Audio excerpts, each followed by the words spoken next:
उसे पता नहीं था दुर्योधन को, पता था किसको? द्रौपदी मैया को। औरतों का एक नैसर्गिक लक्षण है कि अगर 4 लोग दरवाजे पे आ गए हैं ना, तो वो क्या करेंगी? पर्दे के आड़ से खड़ा होकर के ताकना चालू कर देंगी। देखें कैसा चप्पल पहने हैं, कैसा कपड़ा पहने हैं, किस रूप रंग के हैं, कितने लोग आए हैं, देखें। होता है कि नहीं? क्या क्या लेके आए हैं वो पहले ही देख लेंगे। द्रौपदी में यह पर्दे के आड़ से खड़ी है महाराज, और दुर्योधन चल रहा है। और जब दुर्योधन चल रहा है तो समझ रहा है जहां जल दिखाई उसको दे रहा है महाराज, वहां तो थल है, पृथ्वी है। क्या करता है? जल समझ करके अपनी धोती जो है सबसे ऊपर उठा लेता है। और जब धोती उठाता है ना, तो वहां तो थल है, कुछ नहीं मालूम होता। लेकिन वहां जहां देखता है कि वहां बराबर है, वहां जल है, क्योंकि माया से रची हुई नगरी है वो। और जैसे धोती छोड़ करके आगे बढ़ता है महाराज, तब तक जो है उसका पांव जल में पड़ जाता है। और द्रौपदी जी पर्दे के आड़ से खड़ी हैं, और खूब जोर जोर से ताली बजा करके, बजाना उसने कहा चालू कर दिया, और कहती है कि अनहरे के पूत अनहरे होले।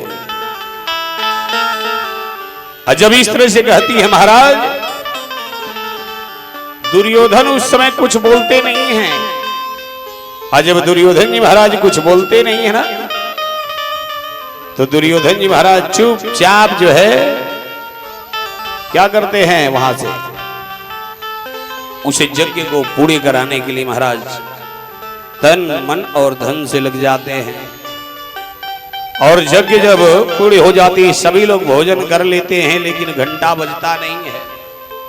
भगवान ने सबको कार्य दे दिया था, लेकिन महाराज एक कार्य बाकी रह गया था उस राजसूय यज्ञ में। जजमान का मतलब आपको आज मैं समझा दूं कि जो जजमान बनता है ना, तो जजमान का मतलब है पूरा जब यज्ञ कार्य पूरे हो जाए तो जजमान को भोजन करना चाहिए। जजमान का मतलब ये नहीं है कि अतिथि देवो भव, अतिथि आए हैं हमारे दरवाजे पर और हम सबसे पहले भोजन कर लें, ये मतलब नहीं होता है। जजमान का मतलब यह है कि अतिथि आए हैं, भोजन कर लिए, उनका पत्तल उठा करके हम व्यवस्थित कर लें। उसके बाद ही जो है जब सभी लोग भोजन करके संतुष्ट हो जाएं, तब जो है जो बचा हो भोजन उसमें से प्रसाद ग्रहण करना चाहिए। तब प्रेम से भक्ति और भगवान की बिहनों बतिया हो जाए, जब पुड़ावती हो जाए तो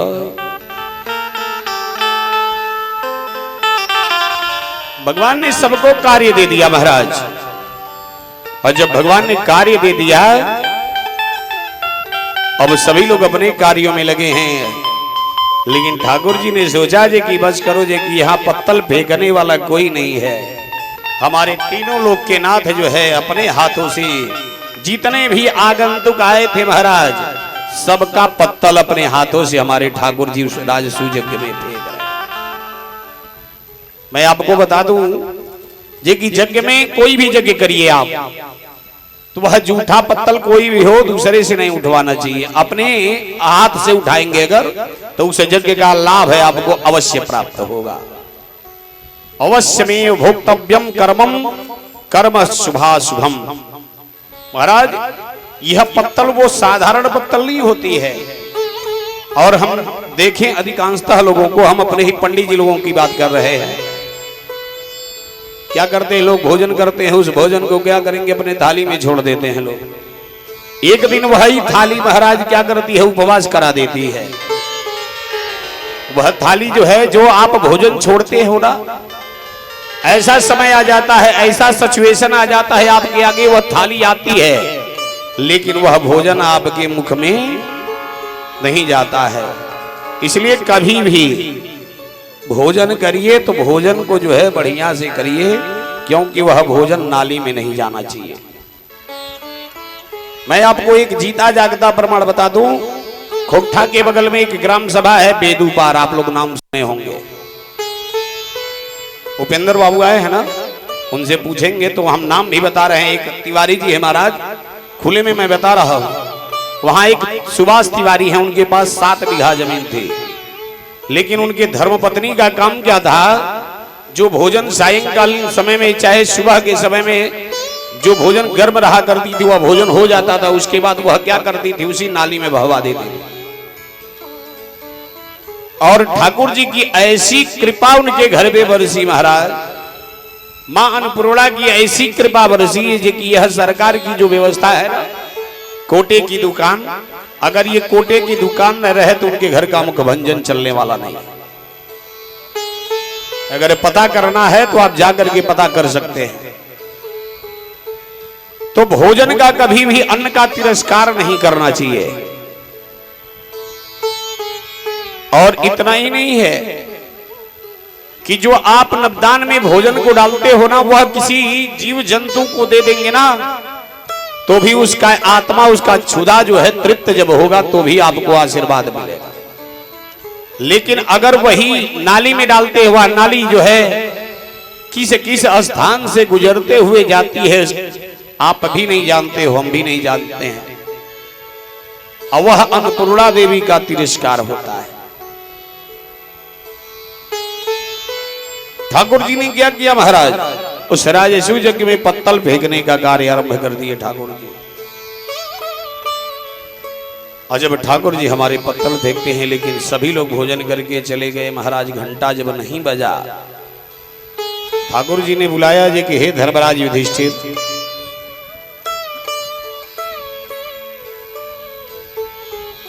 हे महाराज दुर्योधन, ये बताइए आप लोगों ने सबको निमंत्रण दिया था, हे बहन द्रौपदी ये बताओ जी कि आप जाकर के सबका सेवा की कि नहीं की।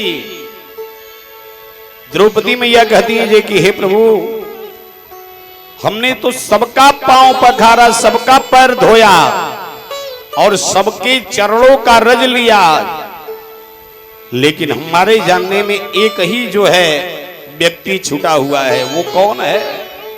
जो हमारे गांव के किनारे बांस के नीचे रहा करता था, जिसका नाम है सुपन भगत। ठाकुर जी कहते हैं जी कि वह सबसे बड़ा हमारा भक्त है, ये कि आपने उसे क्यों नहीं बुलाया। द्रौपदी मैया, धर्मराज युधिष्ठिर, दुर्योधन जी महाराज, सभी लोग जाते हैं साथ में और जा करके उस सुपन भगत से निवेदन करते हैं, महाराज अनजाने में गलती हो गई है। और जब इस तरह से निवेदन करते हैं महाराज कि क्षमा बड़न को चाहिए, अछोटन को उत्पात, जाकर के इस तरह से कहते हैं महाराज आप बड़े हैं, उम्र में भी बड़े हैं, ज्ञान में भी बड़े हैं, हम लोग जो है आपके बालक हैं। द्रौपदी मैया जाकर के चरणों में गिर जाती हैं और कहती हैं जी कि हे पिताजी, हमसे अनजाने में गलती हो गया, जे कि जो भोजन था वो भोजन मैंने सबको चला दिया, लेकिन जो हमारे यज्ञ के लिए घंटा बधा हुआ था वो घंटा बजा नहीं। सुपन भगत कहते हैं जी कि जब आप हमें पिता बना दी हो तो पिता का परम कर्तव्य है जी कि अगर बिटिया दुख में है तो उस बिटिया के दुख में जो है पिता सहयोग करें। जी कि हे बेटी, अगर तुम आ गई दरवाजे पर, चलो आप अपने हाथों से भोजन बनाओ और मैं आ रहा हूं आपके दरवाजे पर। जी कि वह भोजन शुद्ध होना चाहिए, क्योंकि महाराज भोजन का मतलब क्या है, भाव से भोजन बनना चाहिए। लेकिन आज के समय का जो है 25वीं सदी जो चल रही है ना, 2025, इस सदी का ये जनरेशन ये है कि जितना चप्पल जूता हो, जहां से आप आए पाकशाला में पहुंच जाइए, लेकिन हाथ पैर नहीं धुएंगे। पूजा का रूम हो या भोजन का रूम हो या जो भी स्थान हो, उस जगह पे हमको किसी हाल में पहुंच जाना है।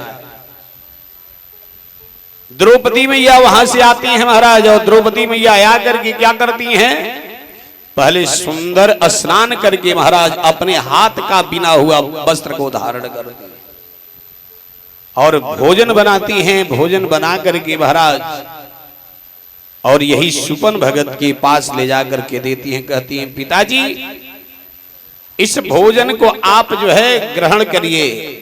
और सुपन भगत जैसे महाराज उस भोजन को देखते हैं, बड़ा भाव पूर्वक ठाकुर जी का भोग लगाते हैं कि तोदियम वस्तु गोविंद तुभ्यम देव समर्पये गृहाणाम समतो भूत्वा परिसीद परमेश्वर।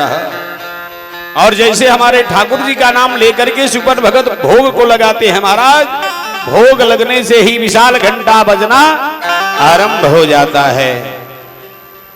तो जिस भोजन का प्रसाद जो है ठाकुर जी को अर्पण कर दिया जाए, प्रसाद का मतलब है प्रभु का साक्षात दर्शन। 3 शब्दों से बना है महाराज, प्रसाद। प्र माने प्रभु, सा माने साक्षात, द माने दर्शन। जिसमें प्रभु का दर्शन हो जाए वही प्रसाद है। और कभी भी भोजन करिए तो क्या करना चाहिए, भोग लगा करके ही भोजन जब आप करेंगे महाराज तो वह भोजन हो जाएगा और वह प्रसाद के रूप में हो जाएगा। प्रसाद जब हो जाएगा, जिस भोजन में तुलसी पत्र पड़ जाए महाराज वह प्रसाद हो जाता है। तुलसी जी ठाकुर जी को सबसे प्रिय है महाराज, इतनी प्रिय है जी कि जितना ही वर्णन किया जाए उतना ही कम है। और ठाकुर जी जब हमारे प्रसन्न होते हैं, ठाकुर जी हमारे पत्तल बाहर फेंक रहे हैं महाराज, लेकिन जब सुपन भगत भोग लगाए तो ठाकुर जी हमारे पेट सहलाना आरंभ कर दिए। जे कि कम से कम इतने लोग जो है कौरव और पांडव दोनों लोग मिल करके यज्ञ किए, लेकिन हमें किसी ने यह नहीं कहा जे कि आप आकर के भोग लगाइए। लेकिन वो जो है बांस के नीचे रहने वाला क्या करता है, हमारे ठाकुर जी को याद करता है।